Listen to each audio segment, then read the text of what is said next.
Більшість громадських рад – це є фікція.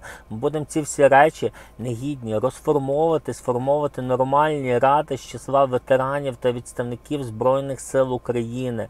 Всі оці ради старішин, що ви там понастворювали, всі, хто втікали від армії. По Болюбашу Андрію ми теж з'ясували, до речі, він був в розшуку, документи я розміщу. Після того він влаштувався начебто викладачем, а зараз далі ніде не з'явився. Так от, він хоче Ільківа призначити, і ще якихось інших там старших чоловіків, котрі відправляли дітей на війну. Хоча мали своїм прикладом показати це все. Того не буде. Ніяких громадських рад, навіть не думайте, цієї всієї фікції продовжувати. Їх не існує. Громадські ради – це ті, хто мали відстояти інтереси людей в усіх державних структурах.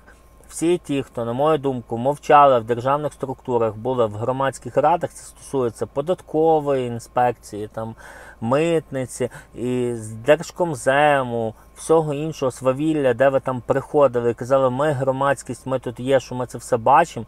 Я чомусь з цього всього повиходив, і наша організація з 14-15 року, тому що я розумів, що ми легітимізовуємо своєю присутністю грабежі блоку Петра Порошенка. Зараз легітимізовують всі, хто кажуть, що вони є в громадській раді, грабежі слуг народу. Ви стаєте співучасниками.